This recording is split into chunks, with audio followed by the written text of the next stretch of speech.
Okay. No, it's back up. Having any other problems? Yeah. Nelson's your guy here? Yeah.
Moderators this evening, Aaron Isfeld and Scott Roberts.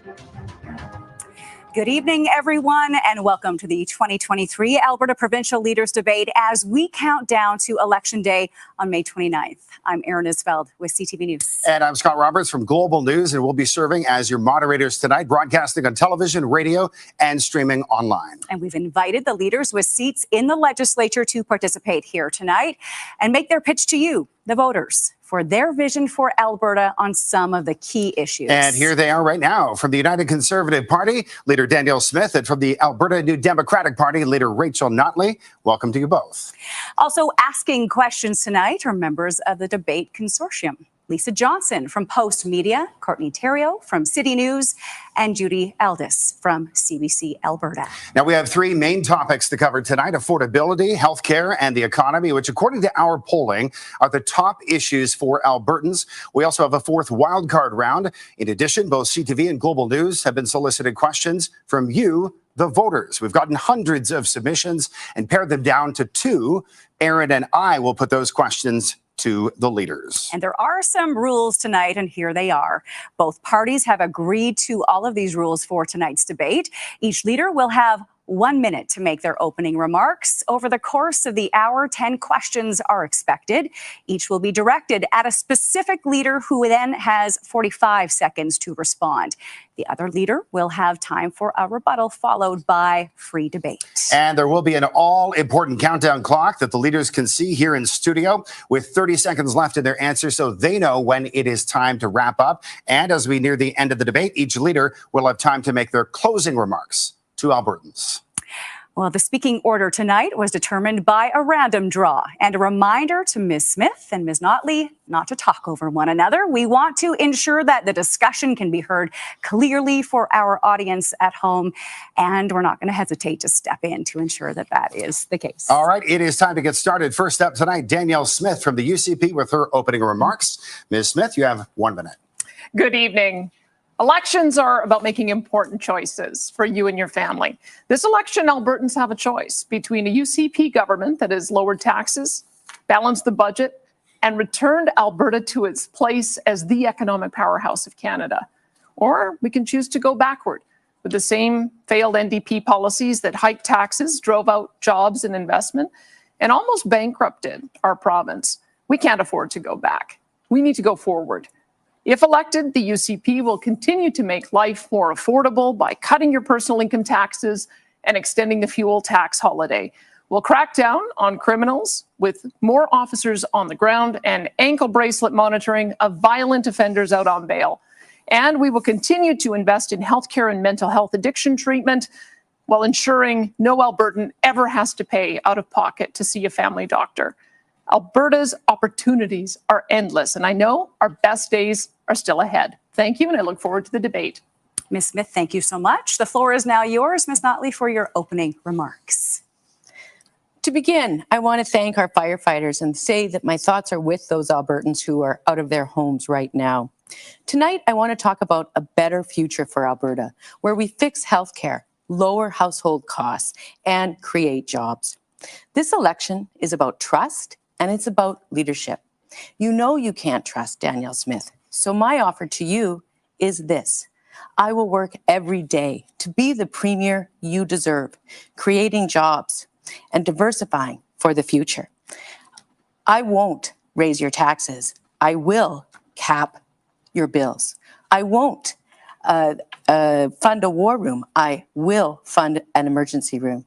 And I won't ever make you pay to see a doctor. I'll protect our healthcare, protect our mountains, and protect your pension.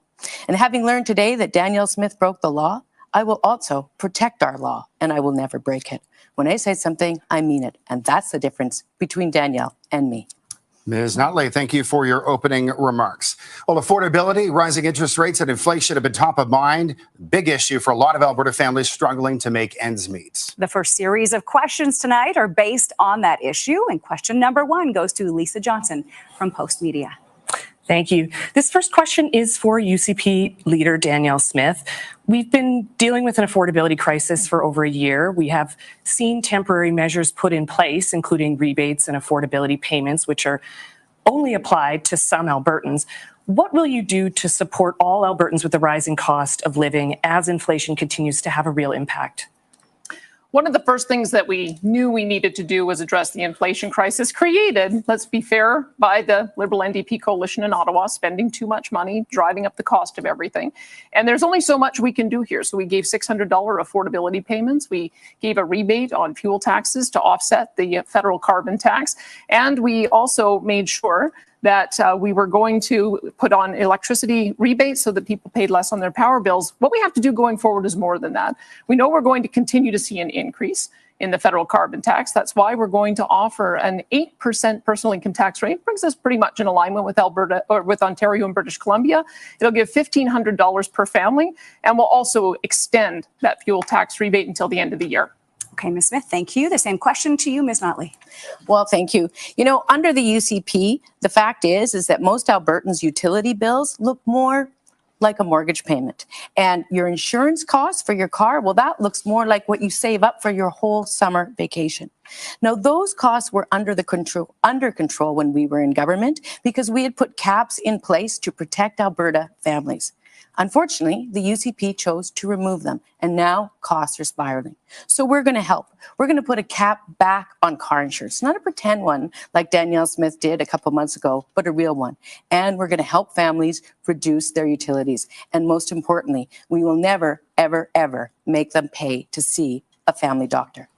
All right, Ms. Notley, thank you. We're going to open it up to the first free debate on this issue tonight, starting with Ms. Smith. And a UCP government will never, ever make you pay for a family doctor either. What we also won't do is cause an increase in your power bills. Ms. Notley is not taking responsibility for the fact that she created the power bill crisis. At the time, Alberta Party leader said it was the biggest mistake of the NDP government because of their ideological changes. By phasing out coal early, they added $2 billion to the cost of your power bill.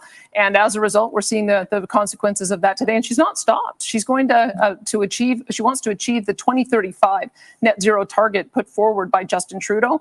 That'll cost $52 billion and increase your power bill another 40%. We can't afford to do that. Well, you know, here's the thing. We actually put a cap in place, and we did that so that people's utilities and their electricity wouldn't get out of control. And it got out of control when the UCP removed the cap. But let's talk about something else, though. Let's talk about healthcare costs as they impact affordability. You claim that you won't raise costs. But Danielle, you know, I've known you for at least a decade, perhaps more, and I've watched your career, and you have argued passionately in multiple settings for your belief that you care about passionately, those were your words, making people pay more for their health care.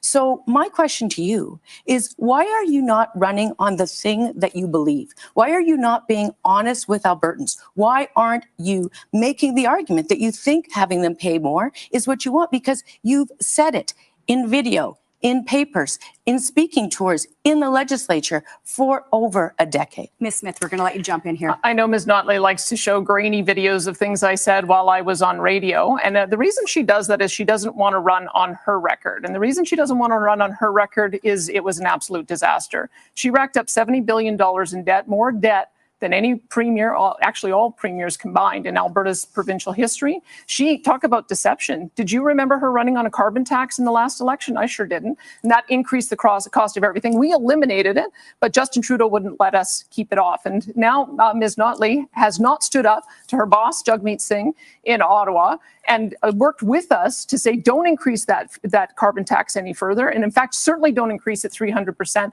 No one has any credibility talking about affordability as long as they support a carbon tax, which is going to increase the cost of everything. Ms. Smith, I'm sorry. You talk about grainy videos, but actually we had high definition 18 months ago when those videos of you arguing for people to pay for their health care came out. And you know what? We had high definition when you said you wanted to sell our hospitals across Calgary. And you know what? We had high definition a week ago when your deputy premier said that he thought people should pay to use the emergency room. We're going to have to leave this right here. We got a lot to get to tonight. We've got to move on. And our next question comes from Courtney Terrio from City News. Courtney.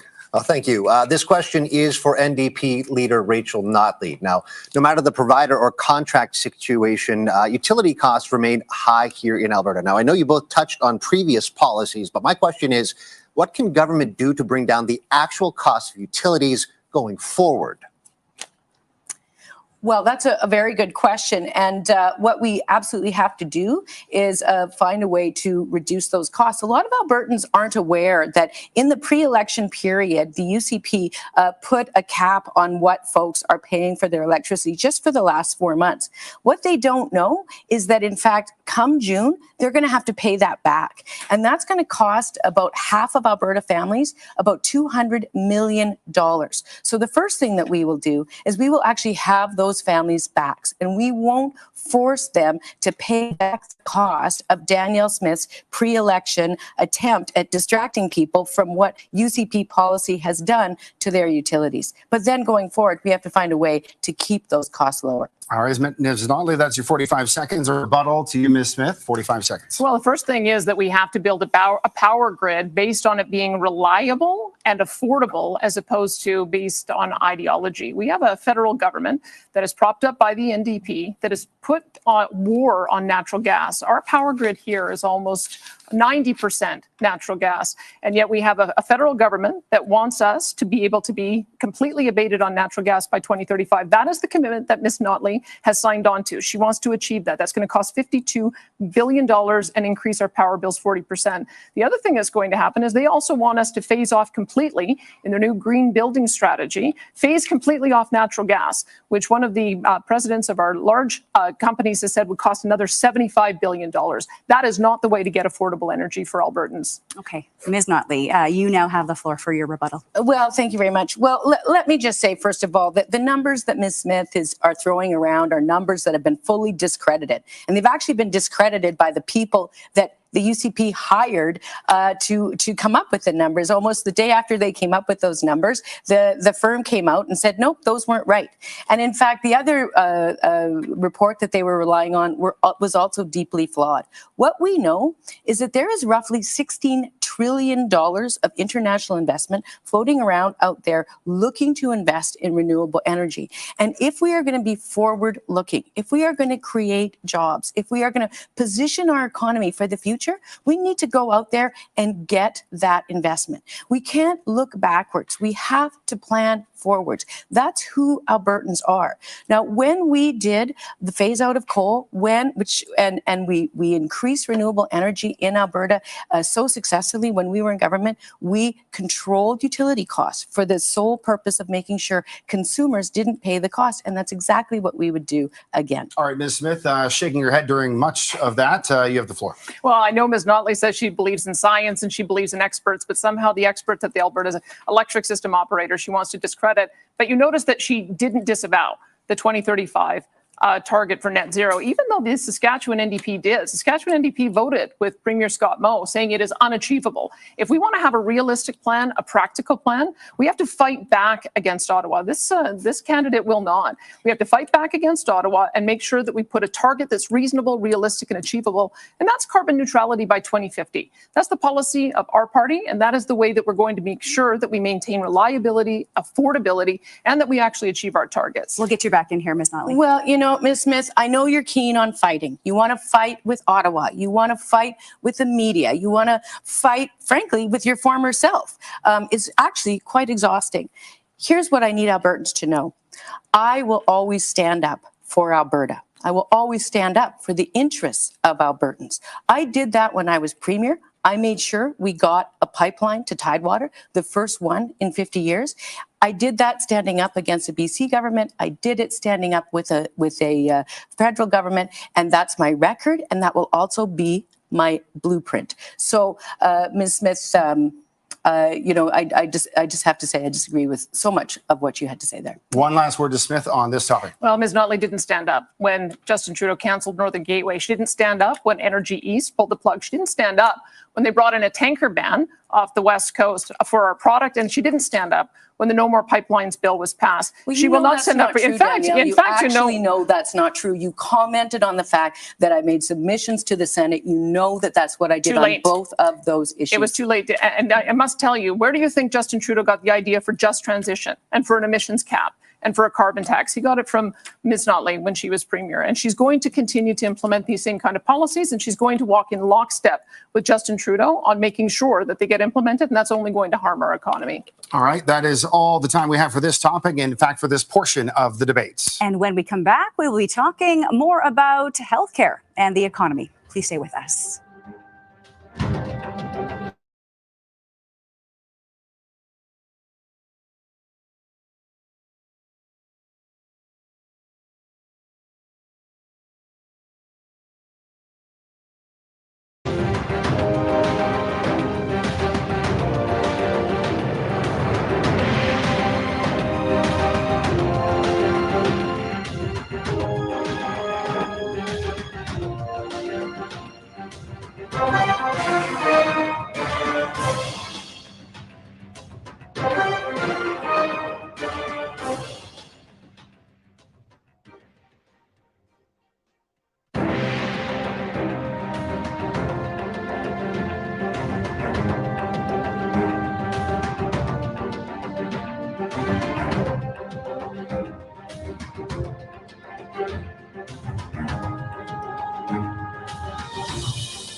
Welcome back to the Alberta Provincial Leaders Debate. UCP Leader Danielle Smith and NDP Leader Rachel Notley are here answering questions that matter to you. The state of healthcare is one of the most pressing issues in our province, highlighted by overrun hospitals over the winter months and the struggle for many Albertans to find a family doctor. That topic is front and center in this segment of the debate, beginning with a question from CBC's Judy Aldous.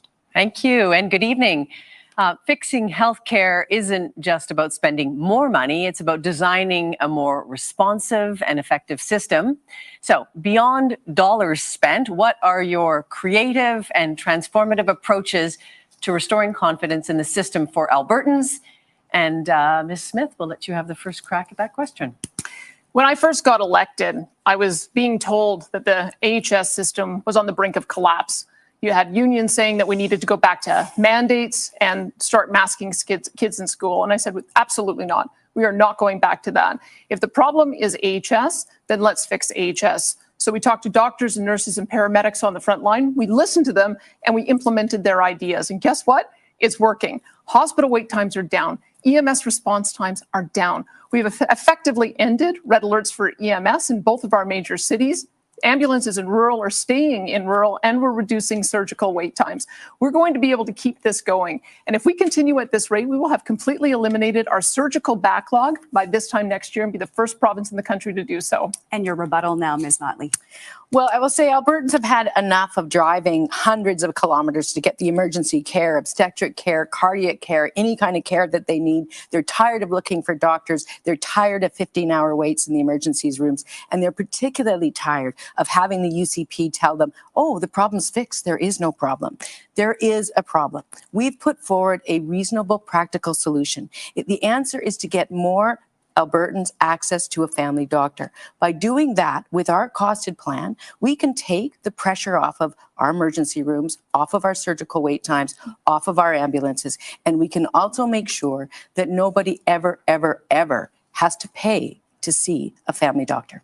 All right, thank you very much, Ms. Notley. Once again, let's dive back into the free debate portion where you're free to challenge each other's policies, beginning with Ms. Smith. You know, I heard of all of the things that Ms. Notley mentioned when I was in politics last time in 2012, and she had 4 years to fix it, and she didn't. She didn't listen to the front line. All she did was continue to build the bureaucracy, and she didn't get to local decision making. She didn't get to local control. We did. We heard from paramedics what they wanted us to do, and it was actually very straightforward. We had to make sure that they had the ability to drop patients off when they arrived on the site so that they can get back out and be there for you when you needed them. And that was a very straightforward idea that came from the front lines. And Ms. Notley had an opportunity to fix healthcare. She didn't. We're beginning on this pathway. We're making great progress, and we need to have another mandate to continue it. Ms. Notley will get you in on this. Yes, no. Well, quite honestly, as I said before, Albertans are so frustrated when they're told that there isn't a problem and everything has been fixed. The reality is things have gotten considerably worse over the last 4 years. The UCP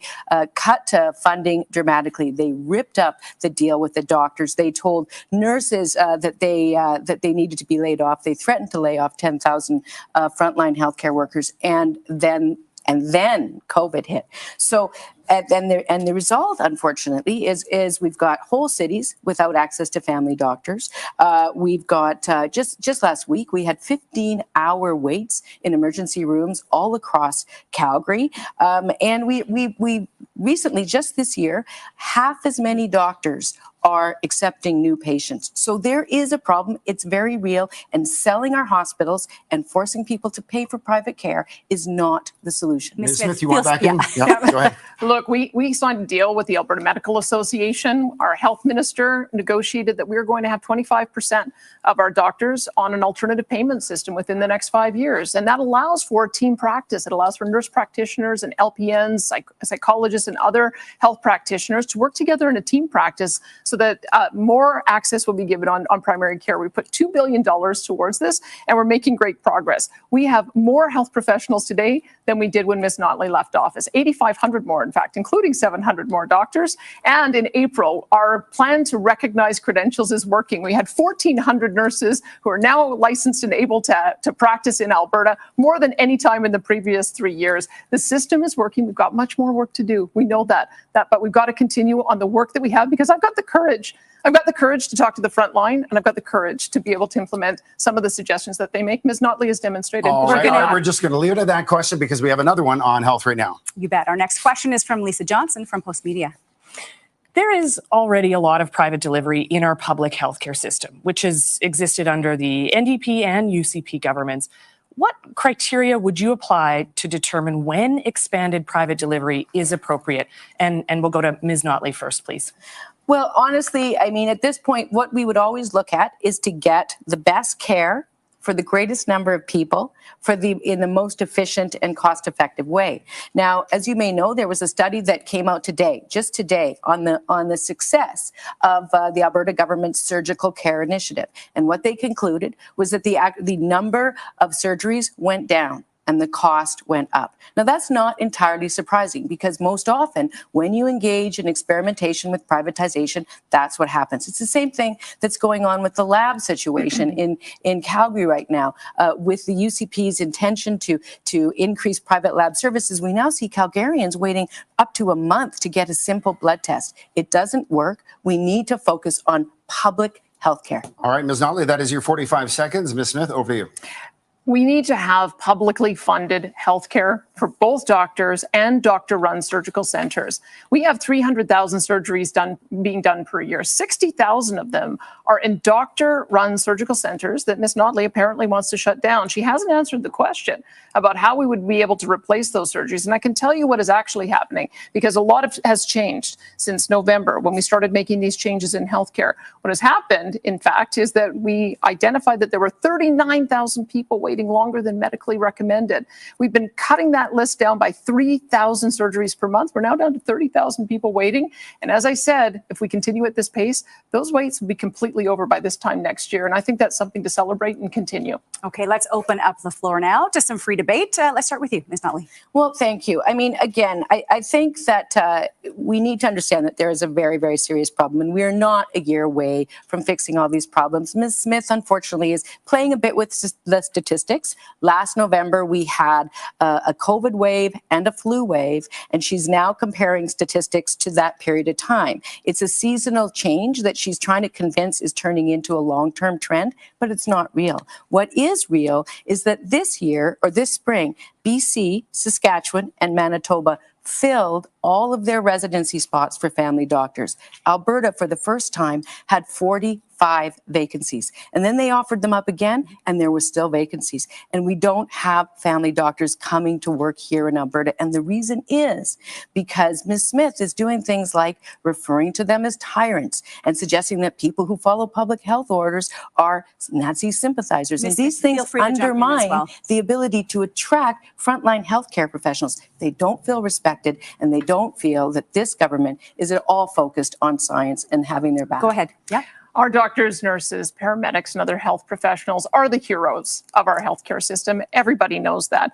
What I find so interesting is that Ms. Notley isn't running at all on her record from when she was premier, because she would have to admit that surgical wait times actually went up for 9 key surgeries. She'd have to admit that she didn't actually have the courage to take on the challenge of reforming healthcare.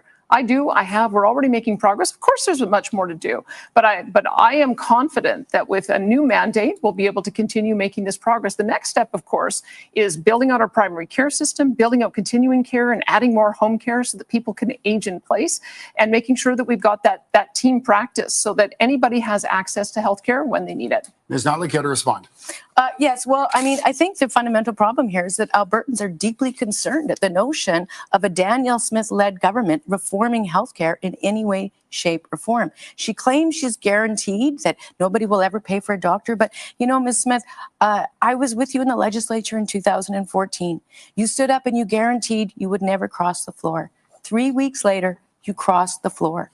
Your understanding of the word guarantee is very different than that of most Albertans. And most people are deeply, deeply troubled at the prospect of you reforming healthcare based on your 15-year record of advocating to make people pay out of pocket. Okay, we are there out of time for this one issue, but we're going to move on. And economy, definitely something that many Albertans are concerned about as we head forward, given the historic reliance on the oil and gas sector for jobs and government revenue, the world beginning to shift away from petroleum products. Economy and jobs are the key issue in this portion of the debate. With the first question, here is Courtney Terrio from City News.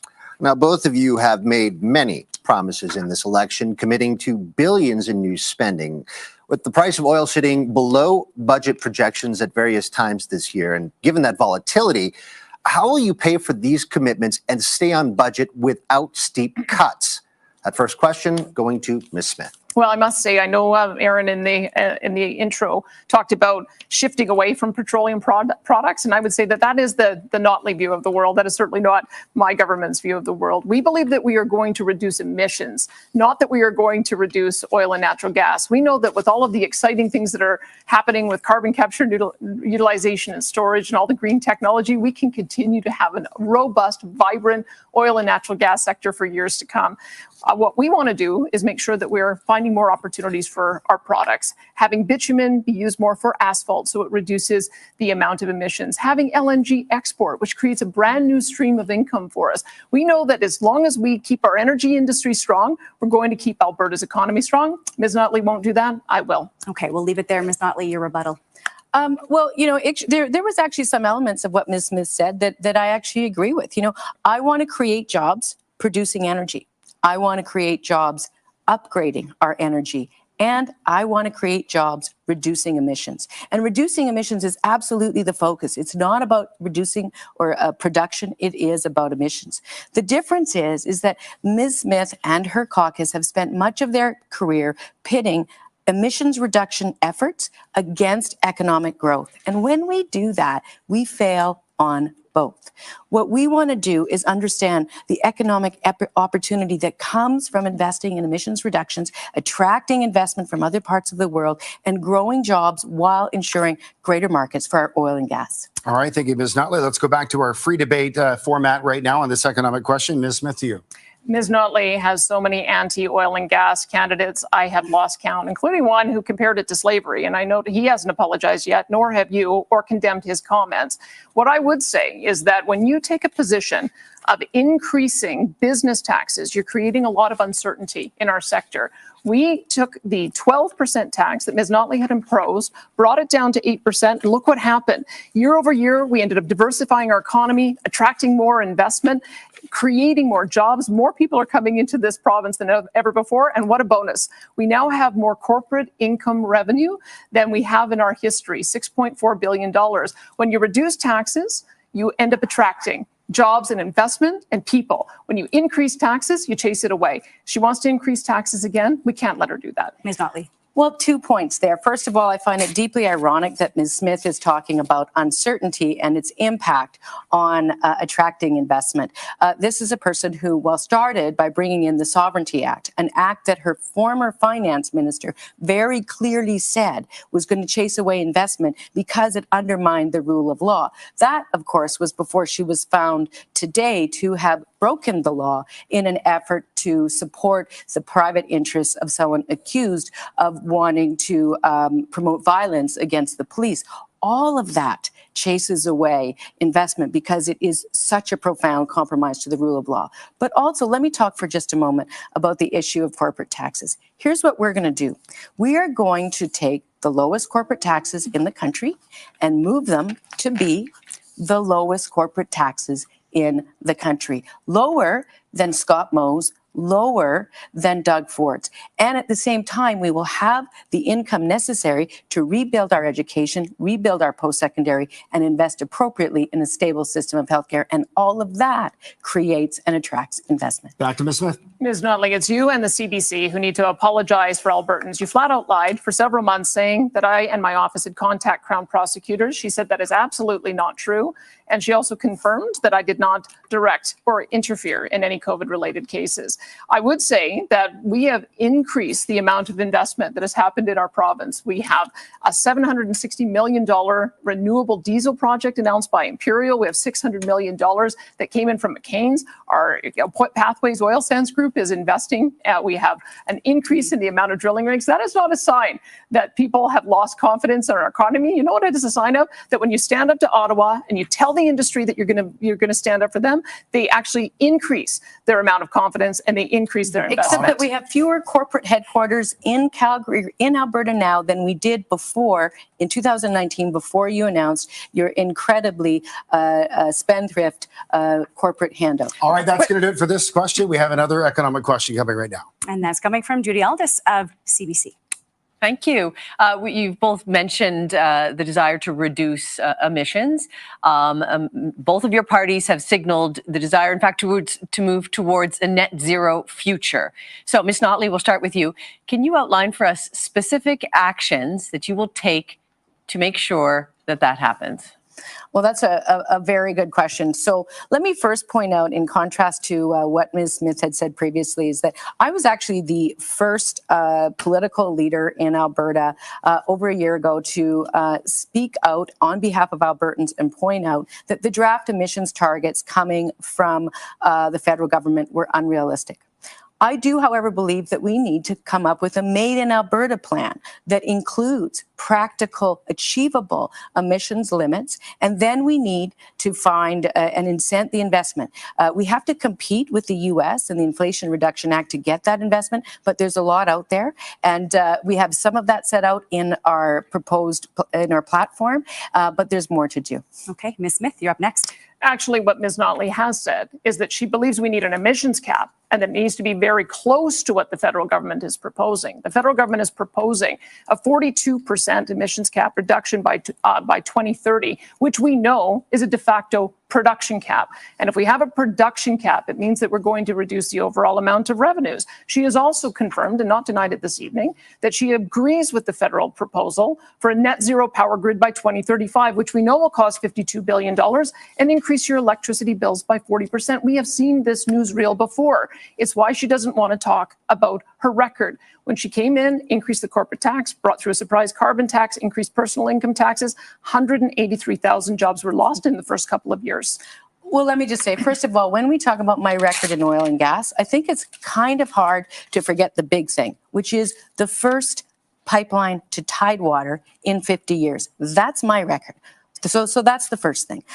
Secondly, your numbers around job losses. I think we need to kind of talk a little bit about that, Danielle. Many experts have reviewed that, and they've said they're absolutely ridiculous. In fact, at the end of our term, we had, after a very difficult recession, we came out about 45,000 jobs ahead. And if we were to use your means of coming up with that 180,000 number, the number of jobs lost under the UCP would be over 250,000. So I think Albertans really deserve leadership that will not try to mislead them, but will actually have conversations based on applicable and relevant facts. Ms. Smith, back to you. Sure, I'm happy to use the same measure because if you look at our measure, we have increased our net jobs 136,000 since the UCP got elected. So that's, by my count, I guess, three times what Ms. Notley was able to do. And there's a reason for that, is because investor confidence has returned. People know that if you elect a UCP government, you're going to get lower corporate taxes. We're not going to come through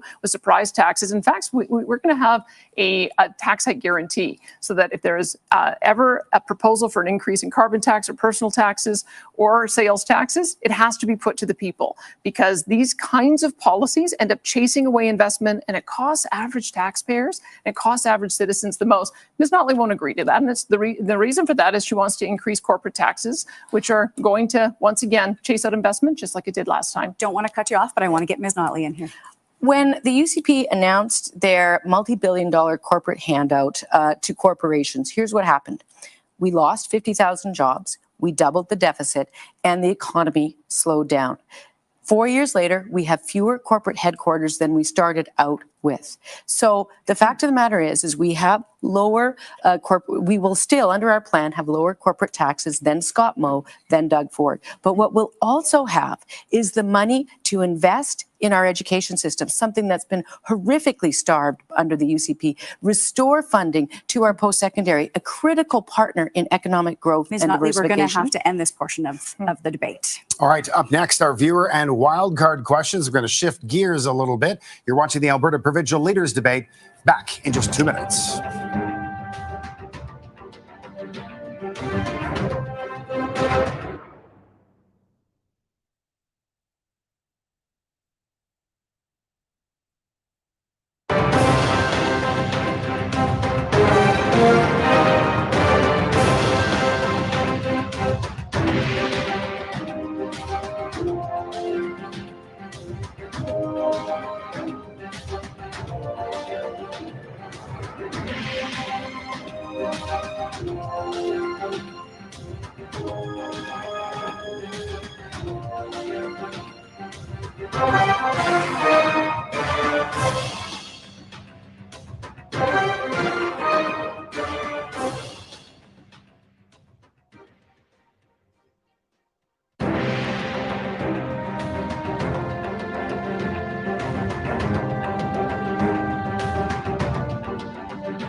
Once again, welcome back to the Alberta Provincial Leaders Debate. So far, we have heard questions on affordability, healthcare, and the economy. And now it is time to tackle a pair of questions from our audience that we gathered ahead of time. This question looks at education in Alberta, and this was submitted from Ray Laser from Calgary. Ray wants to know, how specifically is your party going to address the increased enrollment, teacher burnout, increased class sizes, and complexity in Alberta school classrooms? Ms. Smith, we're going to begin with you. We have had so much disruption in our education system in the last 3 years. One of the first things I wanted to do is restore stability to the learning environment for our kids. We know one of the most difficult things that our young people are facing is social anxiety and mental health. And so that's part of the reason why we now spend more money than we ever have in our history on education. We have invested in complexity funding for classrooms so that school boards can decide what the best use of that is, whether hiring more teachers or having education assistants or other psychologists. And we're going to make sure that we continue to build more schools. We've built or modernized 106 new schools, and we're going to keep on doing that. Under the Notley government, they only built 47 schools. Okay, Ms. Notley. So much of that's not true, but let me start with this. I have watched for 4 years with great alarm what the UCP has been doing to our school system. I imagine a 6-year-old child in grade 1 in a class that unfortunately has 28, 29, 31, 32 children in it, and she puts her hand up to get help, and she waits for a minute, 2 minutes, 3 minutes, and nobody comes. So she puts it down, and it happens a few more times, and she stops trying. Over the last 4 years, we've had 35,000 net new children enter our schools, and the UCP have not hired a single new teacher. In fact, they fired some, and they also fired about 10,000 educational assistants by tweet. We have a plan to fix this, and I look forward to talking more about it. All right, Ms. Notley, that is your 45 seconds. Let's go to free debate now. Ms. Smith. Well, I think that what people might be forgetting is we did have a lot of disruption over the last few years, and that's part of the reason we need to have stability back in our system. I don't think teachers forget, though, that under Ms. Notley, they got no wage increases, 0% year after year. Under a UCP government, we gave them a much-deserved 3.75% wage increase. And I think that that's what we're hearing from the front line. They want to be respected. They want to be supported with educational assistance. And they also want to have a little bit of stability so that they have time to deal with the very severe mental health crisis of our kids. Heads, jump in there, please. Yeah, there have been profound funding cuts to our education system under the UCP.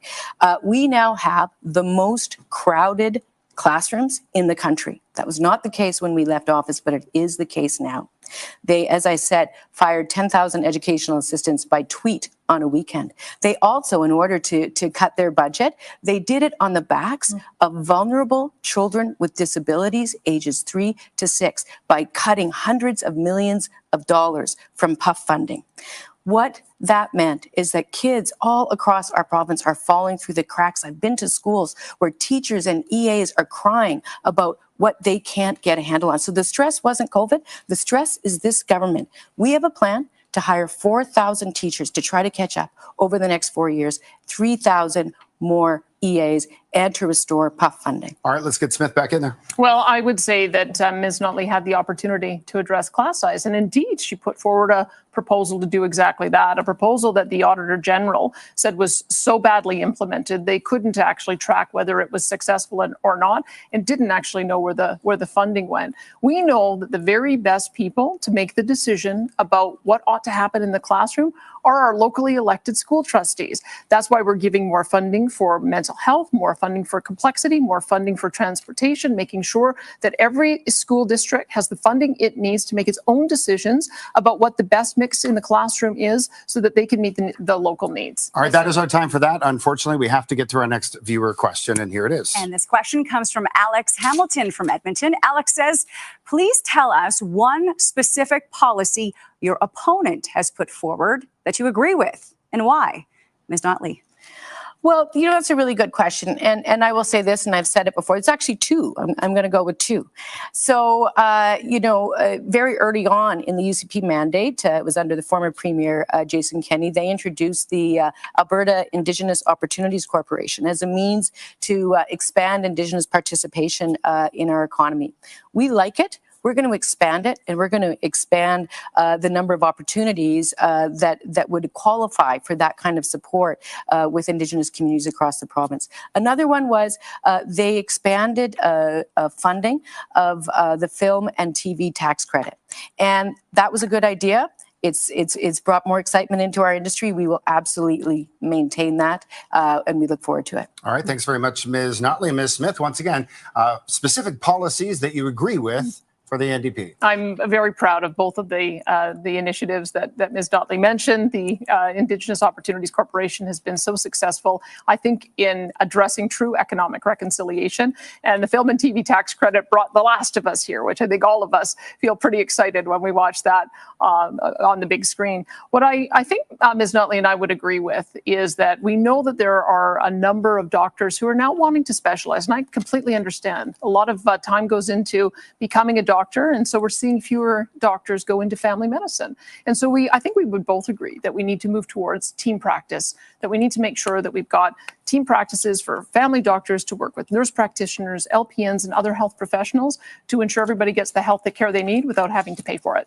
Okay, thank you both. It doesn't really lend itself to much free debate, that question, but we're glad that we got that one in that because we really like that one. So let's head to our next question. And this is a wild card question on a theme that's outside of our main topics. Here's Lisa Johnson from Post Media. Thank you. This election may be decided by who Albertans trust more. Ms. Notley, based on the NDP's fiscal record in government, there are some people who don't trust you to manage Alberta's finances. And Ms. Smith, you were found today to have broken conflict of interest rules. Why should Albertans trust you? Ms. Smith, this question goes to you first.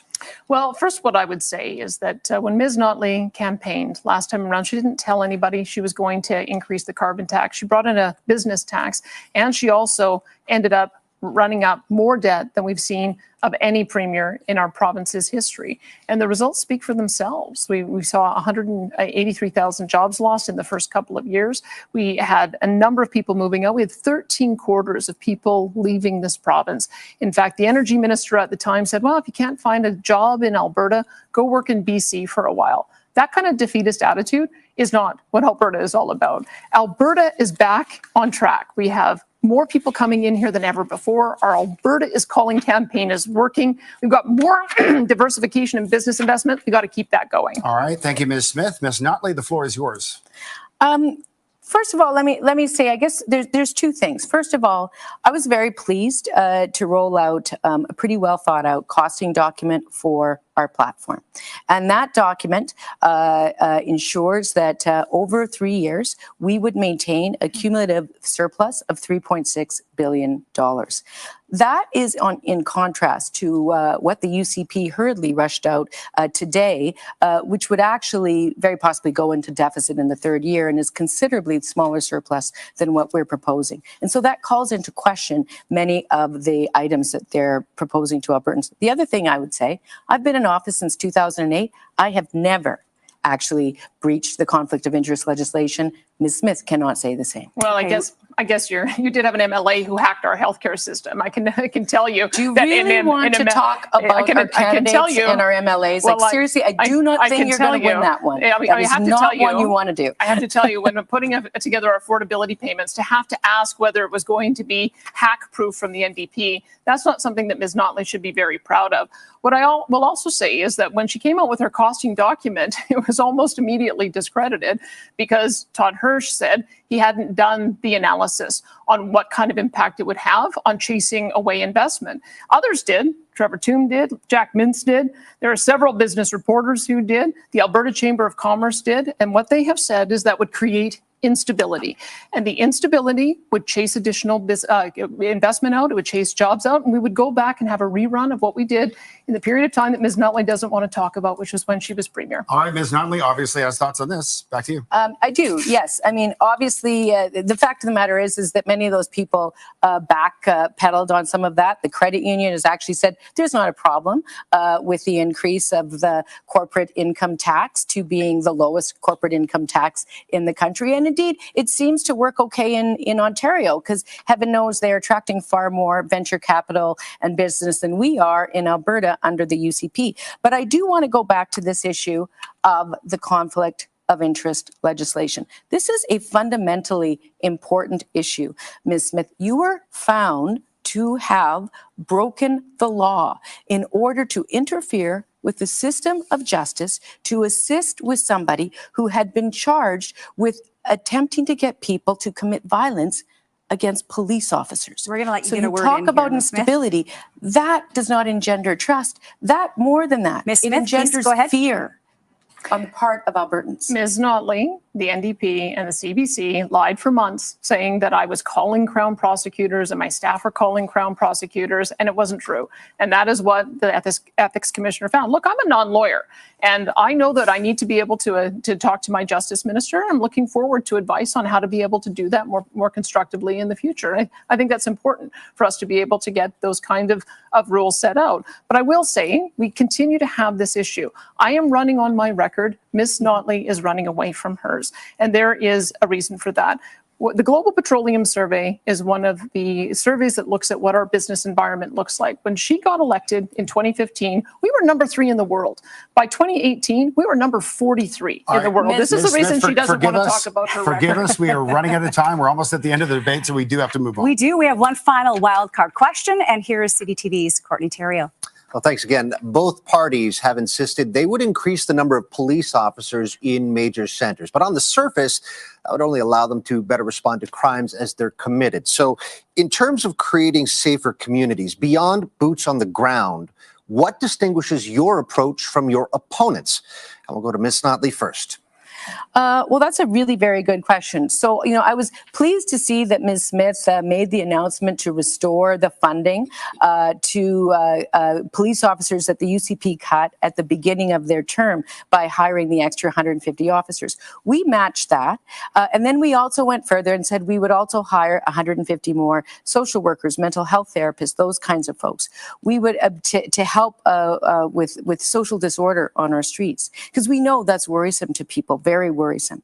We also, however, have committed to restoring funding for affordable housing. Under the UCP, we've lost 8,000 affordable housing units, and a further 4,000 people were cut off of shelter allowances. And that level of homelessness has created a real crisis, contributing to the concerns around community safety. All right, Ms. Smith, your time. Well, first off, we wouldn't defund the police. Again, Ms. Notley has so many defund the police candidates on her platform, on her candidate roster. I've lost count of them as well. The frontline services are demoralized, and we are giving courage and confidence back to our frontline officers. We've embedded sheriffs in both Calgary and Edmonton. We're adding 100 police officers in both Calgary and Edmonton, because we believe that people have a right to take public transit and feel safe. They have a right to go downtown and be able to have a nice dinner or see a game and not worry that they're going to be randomly attacked. And they certainly have a right to walk past an open doorway without having to inhale secondhand crystal meth smoke. We have an approach that is going to make sure that we crack down on public safety and crime and make sure that people feel safe again. All right. Thank you, Ms. Smith. We've got about 90 seconds for this free debate. Ms. Notley. Well, I need to start by saying when it comes to defunding the police, the UCP actually defunded the police. The money that they used to hire the 150 is a restoration of the money they cut in 2019. And that's on top of additional police grants that they cut from municipal governments right when they first got elected. So actual defunding of the police is something that I think they should take a responsibility for. You know, one thing I'm so proud about with our UCP record is it's what's being known as the Alberta model for a recovery-oriented system of care. Because we know policing is only one side of the story. The other is getting people the help that they need. And my chief of staff is one of the foremost experts on the recovery-oriented system of care. We got rid of the $40 per day user fee that Ms. Notley charged. We've added 10,000 treatment beds. We're building recovery communities, some in conjunction with First Nations partners. And we are going to make sure that every single person who wants addiction treatment has access to a treatment bed. Quickly, those two things have to go together. Quickly, Ms. Notley, you got 20 seconds to rebut. Well, listen, I think more recovery beds is a great thing. Absolutely. And I actually agree with the fact that the accommodation charge associated with those beds that's been in place for 2 decades is now gone. That's great news. But there's more to it. There's more about wraparound services, transitional housing, those kinds of supports, and those remain unfunded right now. Okay, thank you. Some spirited debate. Absolutely. I love it. I love it. Okay. We are now going to head to our closing remarks. Each leader will have 90 seconds. And this is one final chance for those leaders to make their pitch to Albertans. We start with Danielle Smith. I first want to say how much of an honor it's been to be your premier for these last 7 months. I've been overwhelmed by the generosity and kindness of Albertans that I meet every single day. These last 3 years have been difficult for all of us. And now the wildfires are testing our resolve as a people once more. But I know that together we will overcome every challenge we face, whether it's a pandemic, a flood, fire, or economic headwinds. We will take care of one another, and we will move our province forward to a better future. My commitment to each of you, if re-elected, is to serve you with everything I have and to the best of my ability, however imperfect that may be at times. I will continue to focus on growing and diversifying our amazing economy, making life more affordable and our communities safer, and improving healthcare for all Albertans. And I will carefully listen to you and my UCP caucus, because whatever I may have said or thought in the past while I was on talk radio, Albertans are my bosses now, and my oath is to serve you and no one else. I love this province and everything it stands for. We are a land of entrepreneurs and innovators, of pioneers and farmers, of families and communities, a place where the best and brightest come from every corner of the world to join us in building one of the greatest places on earth to live and work and raise a family. From the bottom of my heart, thank you and good night. Okay, 90 seconds over to you, Ms. Notley. Well, thank you so much.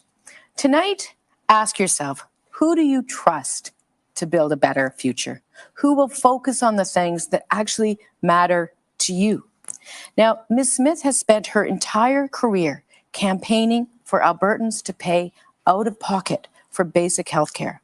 She's also campaigned to pull Alberta out of the Canada Pension Plan, something that would create huge instability in your retirement. Today, she was found to have broken the law by interfering with our justice system. This is just not how our province should be run. Every day is a new drama. You just don't need to put up with this. Enough is enough. So my offer to you is stable, predictable, thoughtful leadership that you can count on. It's time to get back to the things that matter to people. I will make life more affordable, capping car insurance and lowering your utilities. I will support our entrepreneurial spirit by cutting to zero small business taxes and creating more jobs. And because I'm passionate about making sure your family has healthcare that you always need without paying for it, I have a balanced, costed plan to make sure you get a family doctor. So that is a better future for Alberta. Now, you may not always agree with me, and I may not have always gotten it right, but I say what I mean, and I mean what I say. If I am Premier again, I will work daily to earn your trust and to focus on your priorities. Thank you. Thank you, Ms. Notley. Unfortunately, we are out of time. That does wrap up the 2023 Alberta Provincial Leaders Debate. Our thanks once again to NDP Leader Rachel Notley and UCP Leader Danielle Smith for taking part tonight. Also, a big thank you to our panelists for participating. And here's this, a reminder, Election Day is just 11 days away. May 29th, it is your chance to exercise your democratic right to vote. Thank you for watching, and good night from Edmonton.